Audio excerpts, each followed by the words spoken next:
欢迎收看频道 DH 娱乐新闻，订阅频道，不要错过当天最热门的新闻。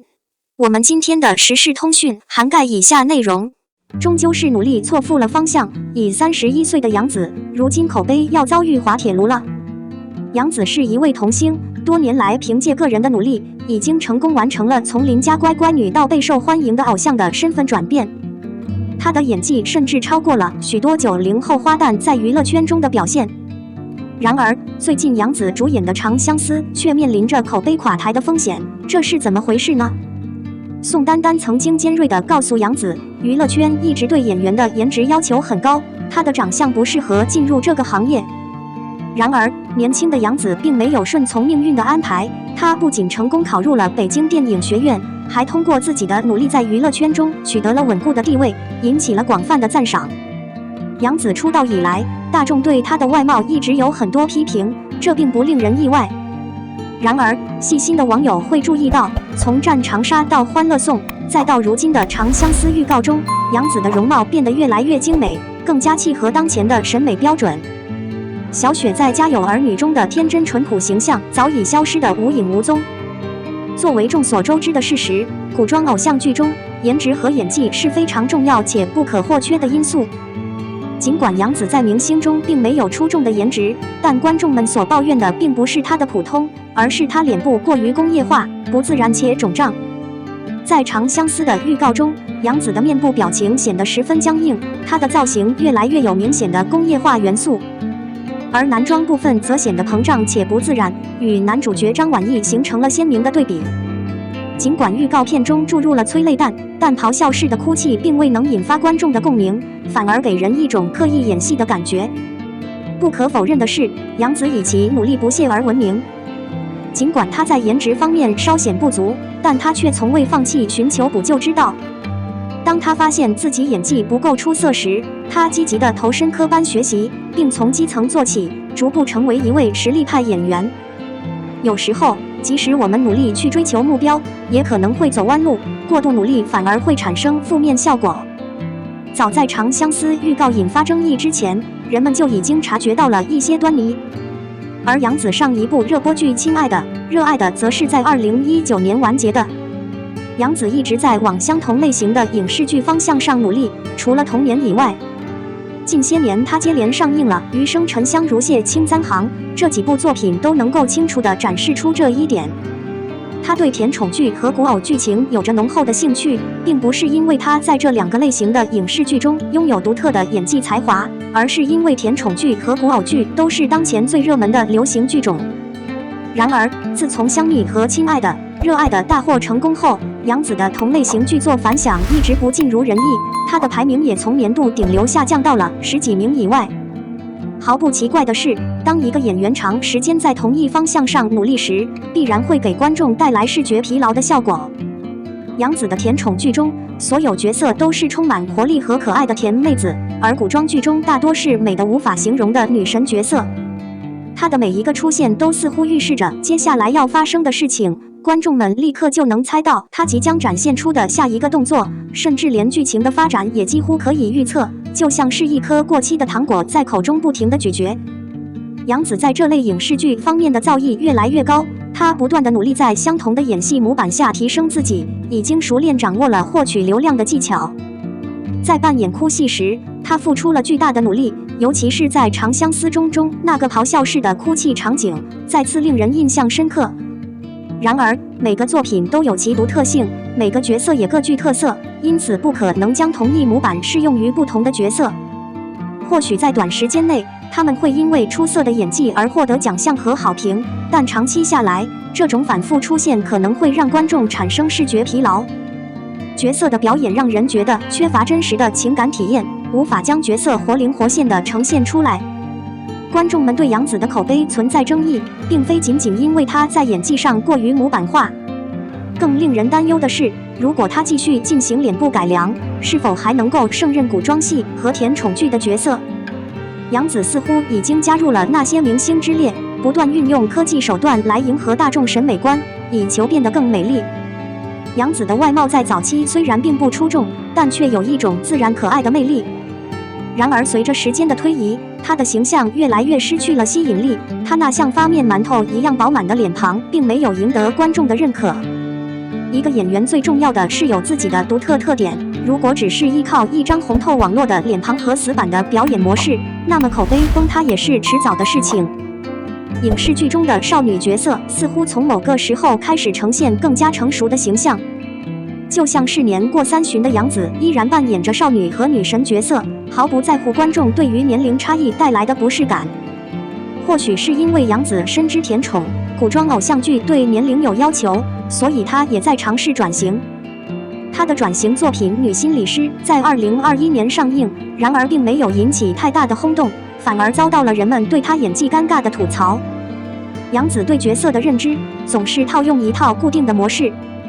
赫顿是她在转型剧中扮演的女心理咨询师角色，与她以往甜美形象大相径庭。她完全摆脱了过去的形象，展现出高冷范的一面，甚至有些呆滞和自大。对角色进行深入的剖析和理解，远比简单的给角色下定义或套上模板更为重要。一个合格的演员需要认真思考的问题是，在当时的场景中，究竟需要怎样的表达方式？心理咨询师在认知中并非冰冷无情的形象，而是会根据认知塑造出不同的形象。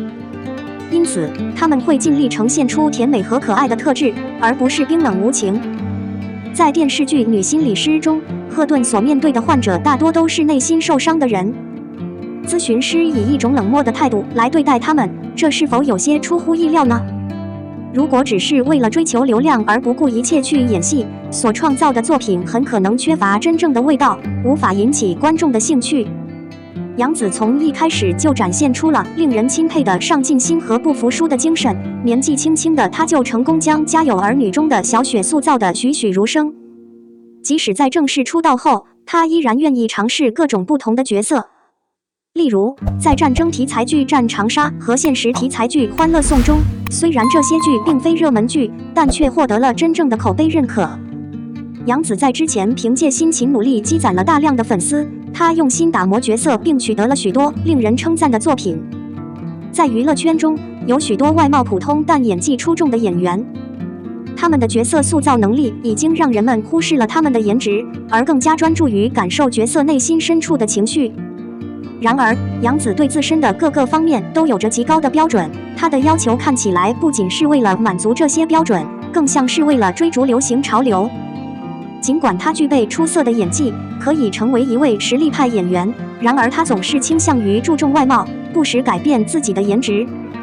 这导致观众们更加关注她的容貌，而非角色本身，对于她的颜值进行了激烈的争论。网红脸模板出看起来虽然很美，但仔细观察却缺乏独特之处，而且大众审美是逐渐形成的。追随时尚潮流，今日成为网红脸，明日又转变为其他面貌，这种频繁变化的趋势毫无意义，并违背了自然规律。杨紫的影视剧之路开始于《香蜜》，正是这部剧的大热，让她深切感受到了流量剧所带来的丰厚回报。从那时起，她的职业道路发生了变化。流量偶像剧似乎带来了比过去注重口碑的影视剧更多的红利，因此杨紫以更加准确的方式把握市场的趋势，只要有热门的地方，她就会全力投入。近年来，她在偶像剧领域的存在越来越多，只要有流量，不管角色是否合适，都愿意去尝试一下，而且还被称为易爆体质。她的努力可以毋庸置疑，无论何时何地，杨紫总是以自律和刻苦为标志。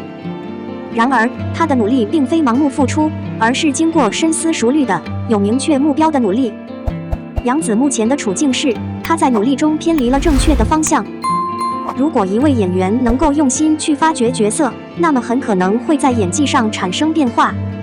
然而，如果一个演员只注重提升外在的流量和容貌，而忽视了内在的修炼，那么他们付出的努力越多，失败的可能性也就越大。杨紫一路走到现在，面对的主要难题是外在条件的不稳定性，因为这些条件积累起来的口碑也存在着风险崩塌的可能性。对于绝大部分演员而言，进行角色转型变得势在必行。毕竟，没有人能够永远扮演少女，也没有演员能够长久地停留在相同的剧情中。当演员年纪渐长，他们的知名度会逐渐减弱，而面临的问题则更多地集中在如何成功转型上。然而，对于杨紫而言，转型并不一定能成为她的救赎之道。就以女心理师为例，尽管她试图改变自己的演绎风格，但仍无法摆脱过往的表演习惯，观众依然感受到她刻意演戏的痕迹，并未能真正捕捉到角色的真实情感。更糟糕的是，随着年龄的增长，不仅我的演技没有得到改善，而且我的颜值注定会逐渐下滑。现今的杨紫仿佛与古装、甜宠剧密不可分，这些影视作品不仅提升了她的声誉，也为她带来了所谓的曝光度。仅凭借这两类影视剧的支撑，所建立起来的就只是一个虚幻的城堡而已。一旦脱离了这些剧本，同样面临着重新开始的风险。只有当演员能够突然觉醒，并迅速摆脱一直以来被套用的流量模板，真正运用共情能力来深入研究和塑造角色时，才能实现真正的突破。杨紫的转型实际上是她努力改变方向的体现，因为要成为一位长久发展的演员，提升演技的脚踏实地是不可避免的。相比之下，流量或颜值反而显得非常次要。当然，最终决定还是要由杨紫自己来做出。毕竟，鱼与熊掌不可兼得。如果她想真正成为一名演员，就必须放弃一些流量，专注于自己的表演才华和个人成长的方面。备受关注的即将播出的《长相思》与其他许多古装偶像剧一样，引起了广泛的关注。从预告片来看，主角的演技和颜值都只能说是勉强过得去，评价也存在着两极化的倾向，因此很可能口碑不佳。我们的新闻部分文此结束，欢迎把你们的想法留在评论区，大家一起讨论一下。欢迎，也别忘了帮我点个赞加关注谢谢大家。